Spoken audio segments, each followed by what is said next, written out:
Hey guys, it is John C. Morley here, serial entrepreneur. Welcome to IFYL. It's great to be with you guys here.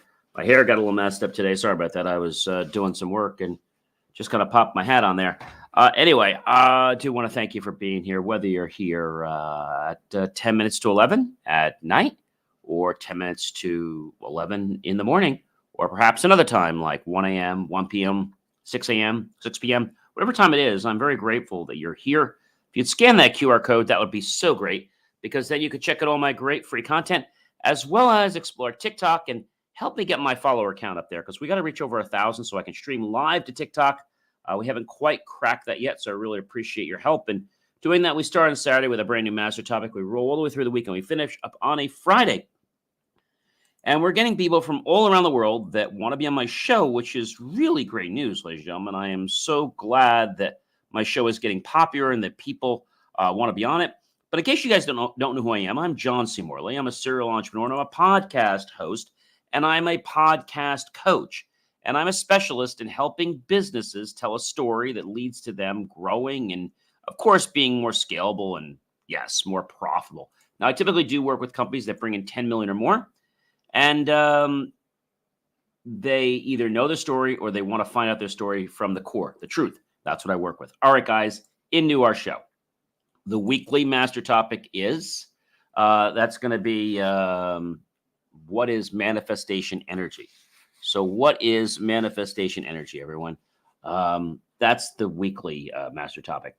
Tonight's show topic is Manifestation Decoded, your beginner's guide. Series 3 means we're in the third series, show 7 and episode number 3. Let's dive right in, shall we? All right. So first thing you have to do is you have to get your energy in alignment. John, that sounds like a mouthful. How the heck do we do that? Well, it's not as hard as you might think. It's just really watching our words, watching our language, and staying on a high vibrational path. We want to live on a world of energy that is driven and propelling us forward and allowing us to attract what we want in our life. Now, energy is very, very important. And the thing that's hard for a lot of people to understand about energy is that it's what everything is in this world is. When we ask from a place of fear or need, we send out the right energy to the universe that we fear or need it. And that's not good. We're not sending out the correct energy. When we act with a spot of gratitude or expectancy, that's great, right? And belief, that's great. Now, there's something we're going to talk about later this week, but I'm just going to give you a quick cursor on it. And it's called to accept, deserve, and allow. Let me say that again. Accept, deserve, and allow. Okay. Those are what you need to do to create amazing manifestations in your life. So that's number one, ladies and gentlemen. That's pretty easy to understand, right? So just like we have different frequencies here and on the radio, everything is always playing at every given time. But if we're not tuned into that frequency, whether you're using an old-fashioned digital tuning dial or you're precisely dialing in the frequency, it doesn't work. Like if I'm on a ham radio, for example, and I'm on the wrong frequency, I will never reach that person. And if my squelch is off, so that, let's say, a code's not in there for programmable tones, then I also will not be able to talk, or I won't be able to receive, and vice versa. So energy and getting in alignment is key. So people often ask me, John, how do I get my energy into alignment for manifesting? Well, again, it's not entirely complicated, but it takes a little bit of practice, okay? A good way to know that you're not in alignment for manifestation is you don't express gratitude for what you have. I give gratitude every single day. Of course, there can be challenges, right? But let's be grateful for what we have. Maybe you have negative thoughts, okay? Bad things happening. You feel confused about your purpose. And so how do we get in alignment? First thing is we got to get the subconscious mind to want to tune to that frequency. You see, our subconscious mind runs our body, runs our autonomous system, and it runs our body. So we have to get whatever we want into the subconscious. That is number one. Live right now as if you are already in an alignment. That is very key. I told you got to express gratitude. Be in the moment to get into alignment. Okay? When we're in alignment, so many great things will happen to us. Okay? Abraham Hicks has a great process for getting into an alignment. I mean, it's really pretty cool. So you have to understand that there's a contrast, right? In the acting world versus the world that you don't yet see, right? Get your answers or your requests and create your desires. That's important. And remember, in the process, it's not your responsibility to control how it happens. Let it just happen.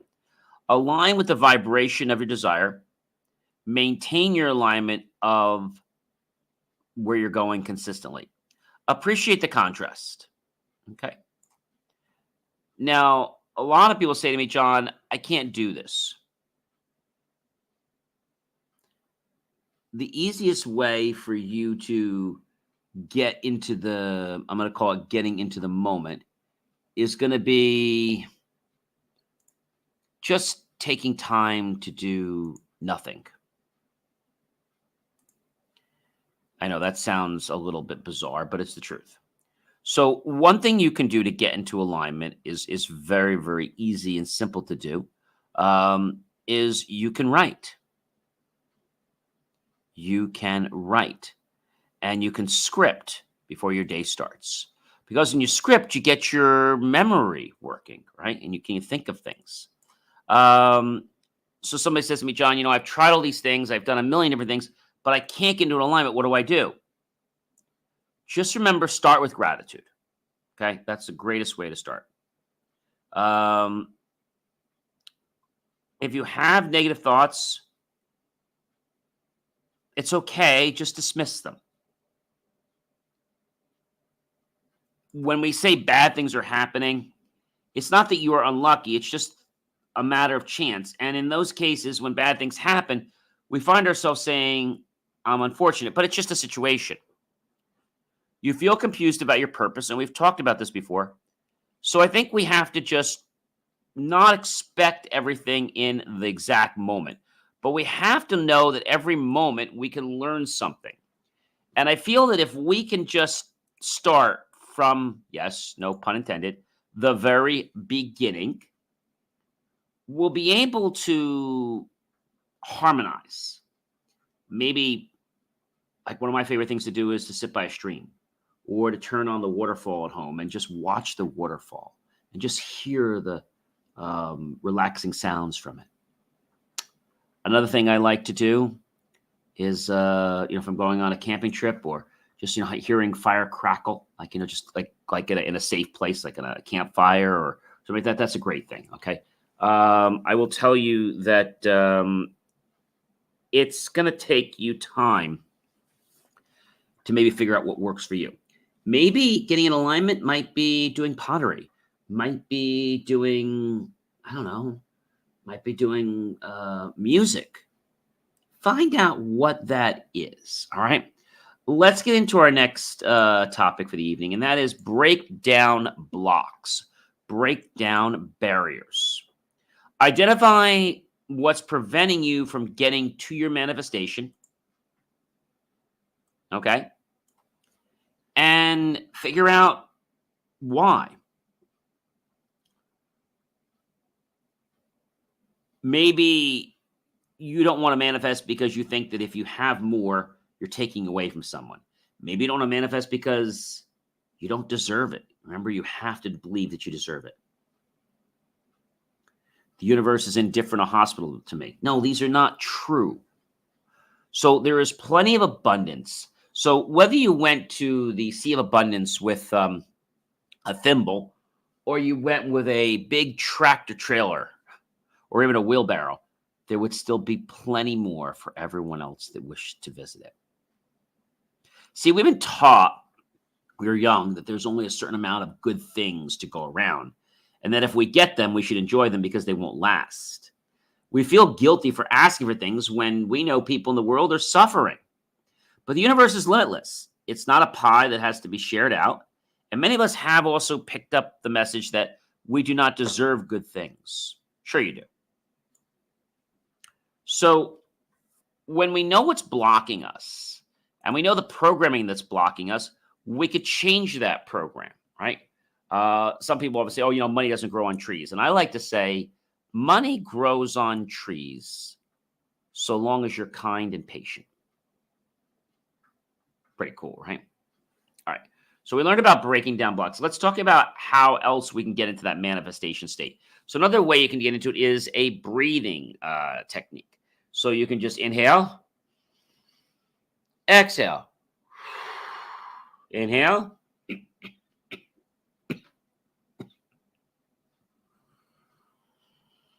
exhale, inhale, exhale. Now, another way that you can, kind of go into a different state, maybe, you can close your eyes. I talked to you about, the babbling brook or the falls. You could just be in nature. It could be grounding yourself, like taking off your shoes and, your socks and going barefoot on the sand or on the ground, like the grass or the dirt, and just experiencing that moment. Maybe just sitting on the floor and closing your eyes and just being present for a moment. If I told you to do that right now, if I told you to close your eyes and I told you just to notice what you hear. Now, right now, what I'm hearing is my voice. Hello. I'm hearing a slight click from the kitchen, from the clock on the wall. And I'm very lightly hearing the fridge because it's close to me. And I'm just noticing right now the pressure of the chair against my buttocks. I'm noticing how the jeans I'm wearing feel in contact with my skin, my legs. Noticing the temperature is fine, noticing they feel comfortable, right? Maybe it's a little smooth. Just noticing for a moment, ladies and gentlemen, what it's like.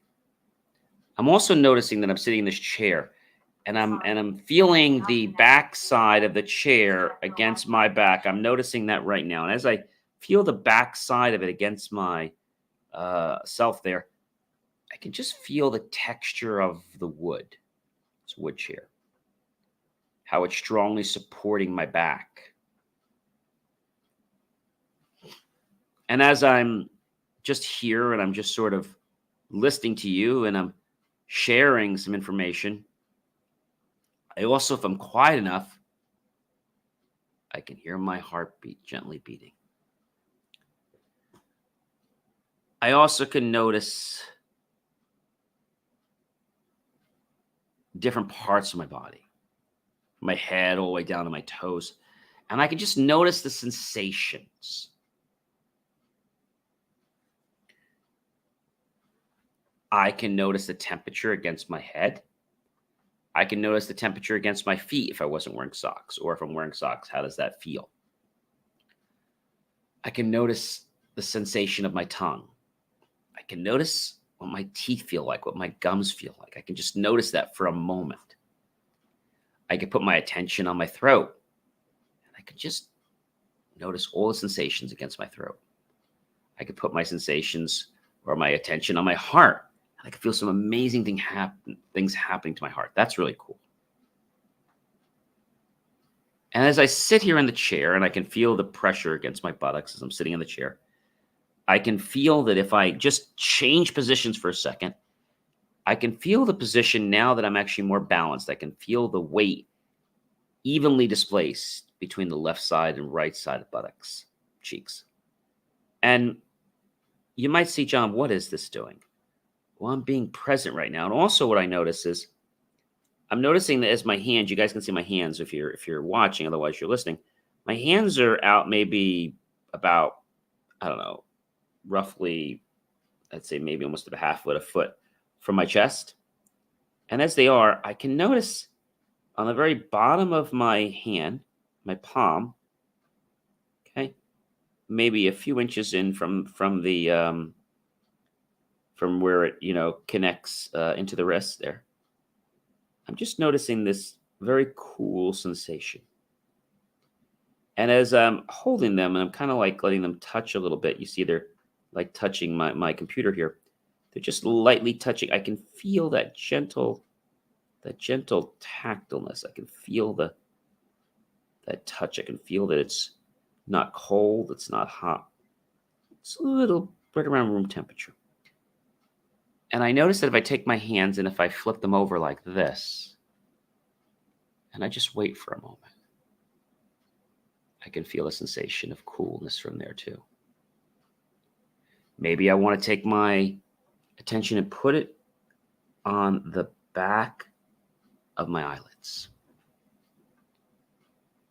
Just notice the sensations, tensions. Just notice them for a moment. So as I open my eyes and I get back in with you, you'll notice that I've kind of went into my own world for a moment. Even though you guys were here watching me and listening, I became very present in the moment. If you take your two hands and you put your two hands together, just, like the thumbs to thumbs and all the fingers, and just put them together, tell me what you feel. Do you feel any difference? Like right now, I feel a slight warmth between the two. You might feel cold. You might feel nothing. You might just feel the pressure from the palms and the fingertips touching each other. And I know that if I bend my fingers down like this, I can feel the difference in the touch texture in my fingertips than I can all the way down to where my, just about on the other side of my wrist where they join here, right? So why do I bring this up? So just by us breathing, just by us meditating, we can raise our vibration. What's another way we can raise our vibration? So we can use gratitude, okay? We can think of love. Take a moment for me right now, and I want you just to think about one thing you're grateful for. One thing. I'm going to think of one thing right now. I got it? Great. I'm picturing it. And now I'm just going to allow that feeling to just trickle all the way down my body through all my cells. And as that happens, I start to feel a slight tingleness. That's pretty cool.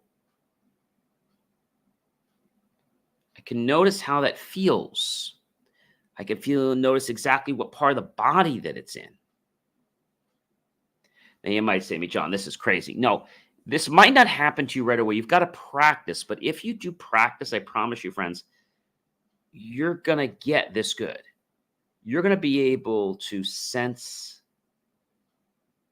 what's going on, whether your eyes are open or they're closed. By getting you to be present in the moment. Let me give you something else. I'm going to take a pen right now. If I take this pen, I'm just going to hold it in my hand. And I'm present with that pen in my hand. Okay, right? I can feel it. Okay, we talked about gratitude. Let's talk about love.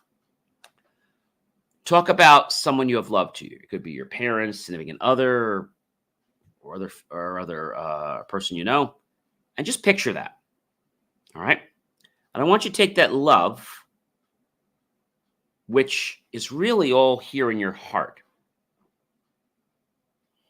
Now that you can feel that warmth of that love, I want you just to slowly broaden that heart just so that it'll get bigger and bigger, so that it starts to cover slowly and slowly from the left part of your chest all the way to the right part of your chest.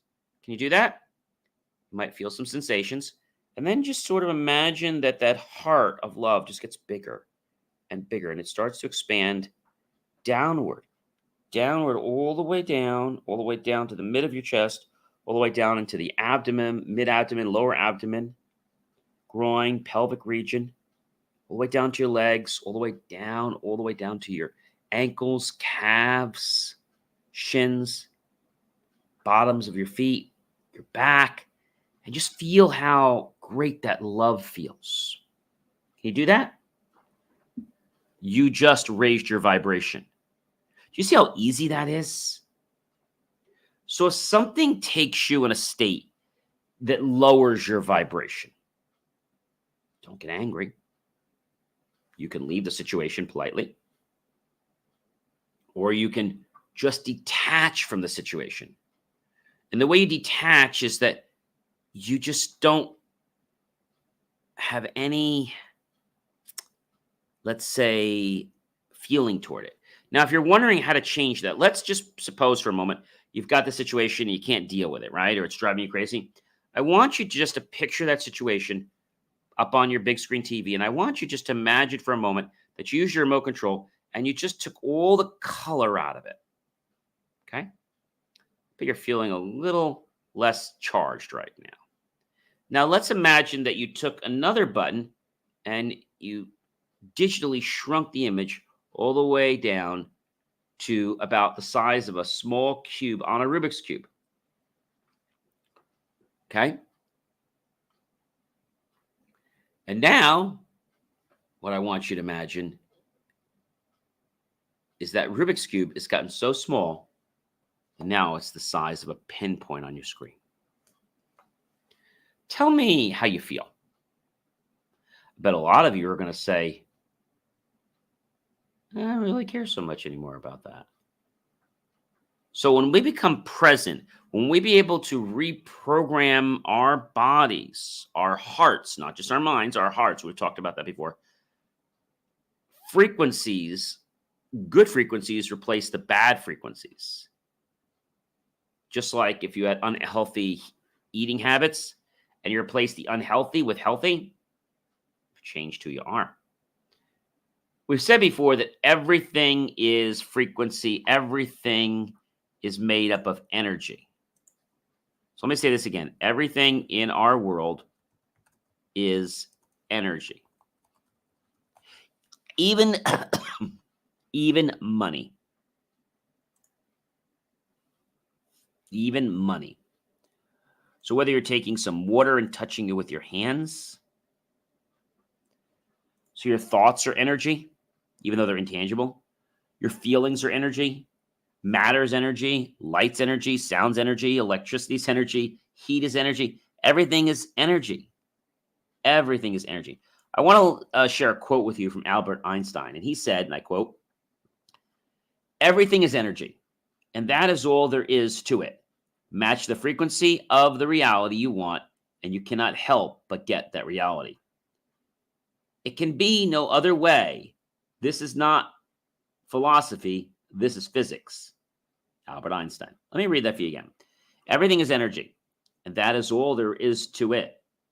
Match the frequency of the reality you want, and you cannot help but get that reality. It could be no other way. This is not philosophy. This is physics. That's incredible, guys. Now, people would agree that this is probably from Albert Einstein. However, we don't have any full proof. There's just some speculation that it's from him, that he said or wrote these exact words. Despite this, the idea behind the quote is kind of linked to Einstein's theory of special relativity, where he showed that mass and energy are interchangeable, hinting at interconnectedness of everything. Mass and energy are interchangeable.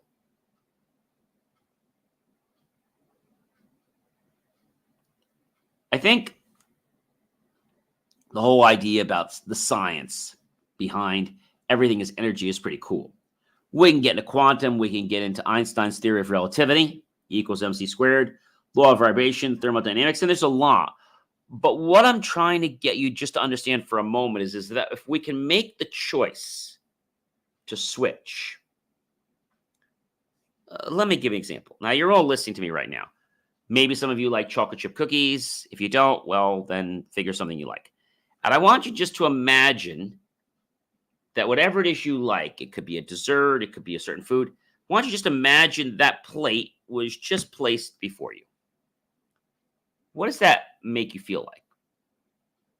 Probably can't wait to eat it. You can see it, you can smell it, you'll be able to touch it soon, right? You'll be able to taste it.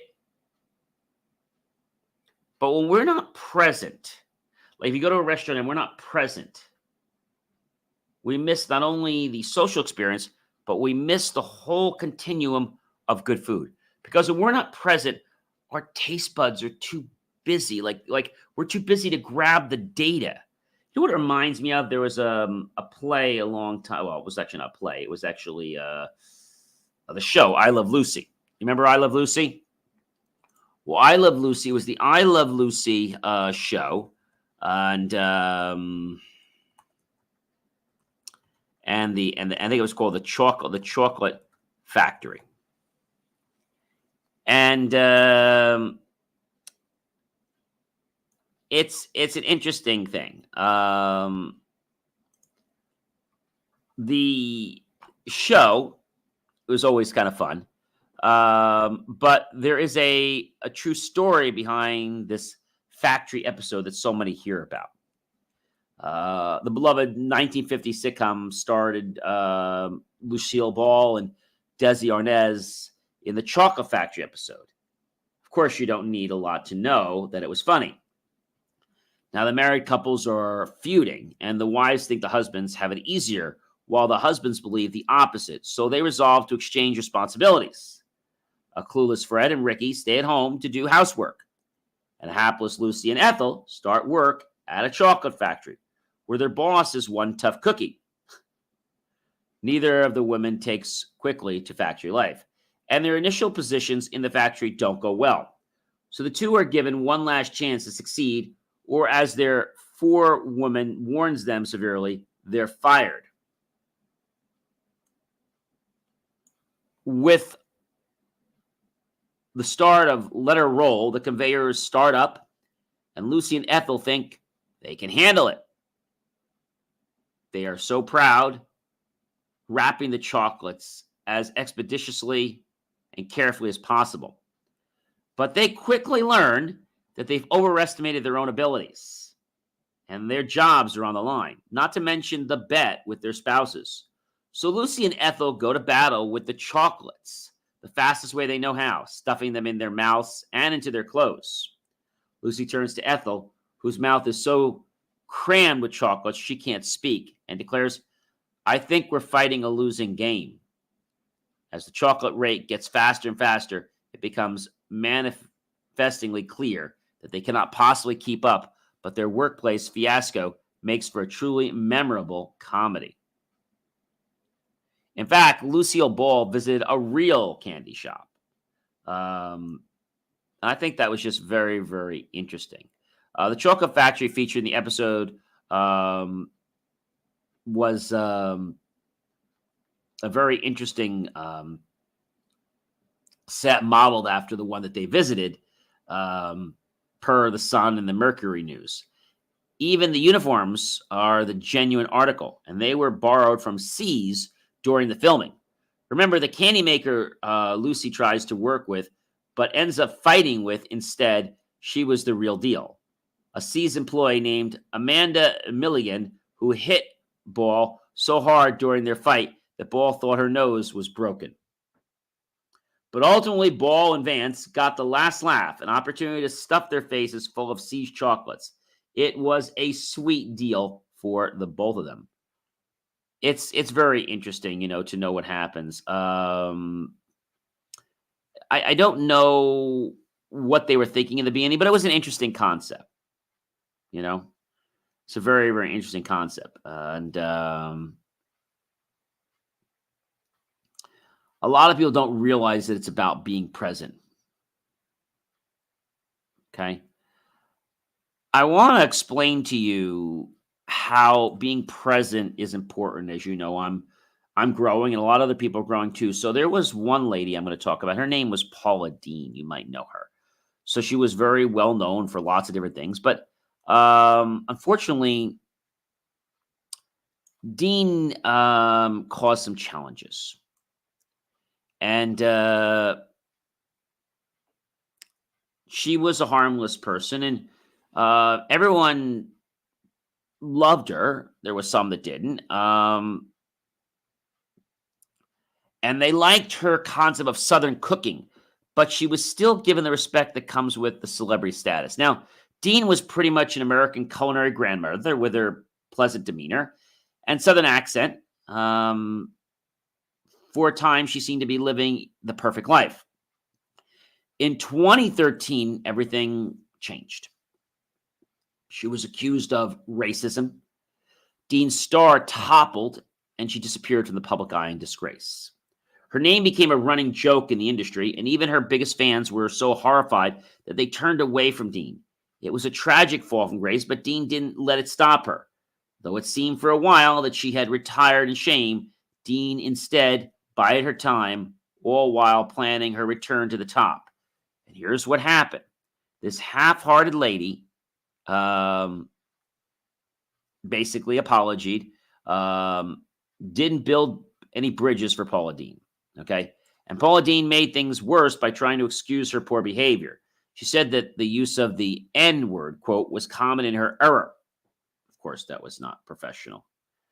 She was born 60 years back when American South and had schools that were segregated, different bathrooms, different restaurants, and Americans rode in different parts of the bus. And but that's how it is today. And Dean did try to make amends, but the public was not convinced of her sincerity. In a now deleted video apology that was put out, she said, I quote, "I want to apologize to everyone for the wrong that I've done. I want to learn and grow from this. Inappropriate and hurtful language is totally, totally unacceptable." The public was in a fury that the seemingly sweet Paula Deen had a sketchy past. And the outcry was shared by Food Network, which declined to renew Dean's contract. So, other things happened about Paula Deen. After the scandal erupted, other shady dealings from Paula Deen's past came to light. Her former employee, Dora Charles, revealed the shocking story of how Dean had taken advantage of the African-American woman she had called her friend and soul sister. So I guess what I want to say to you guys is when you are not present, when you're doing something for a reason that is not the passion, even though you might get to the top, you'll quickly fall. Because see, if you're doing something for the passion, for the reason, those things are not going to come to light because those situations are just not going to happen. And I think this shows that regardless of somebody's stature or how famous they are, that it's not about that. It's about how you treat people at all different ages and races, religions, sexual orientations, creeds, colors. Now people today are trying to express what's going on for same-gender relationships because they're so afraid that they might lose a business deal. But it's not about the truth. So what I want to share with you here is that when we talk about meditation, we talk about techniques, our mind and body is not going to allow us to spill out crud or non-truth. So you want to ask the universe. That's the next thing. And then you want to feel it. We've talked about this before. Then the most important thing, ladies and gentlemen, is you want to just let it go. Let it go. And when you do, it's like the dog that finds his or her home way back to you. Guys, I hope you enjoyed this, and I hope that you will choose to continue to follow me on manifestation. And if this is your first time with manifestation, don't get discouraged because it's not an overnight process. It is a lifelong journey. But the more you practice manifestation, the better you'll get at it, the faster you'll get what you want, and the more you'll start to notice that you're actually co-creating with the universe. Ladies and gentlemen, I'm so grateful that you're here with me tonight. And you know what? I'm going to catch you guys when? Tomorrow. Of course, you guys knew that. Have yourself a fantastic evening, everyone. But before I go, you guys know who I am, don't you? Of course you do. Sure, you know who I am.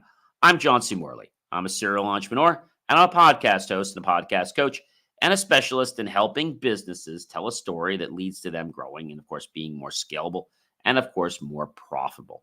I typically do work with companies that bring in 10 million or more, and they are very passionate about what it is they want. But they understand that I only work with people that want to know the truth. So if you either know your truth or you want me to find your truth, reach out to me because I'd love to work with you guys. All right, guys, I have to say goodnight, but it has been a blast as it always is. And remember, if you want to manifest, get in alignment with the life that you want to be in, and it shall be yours. Take care, everyone. Have a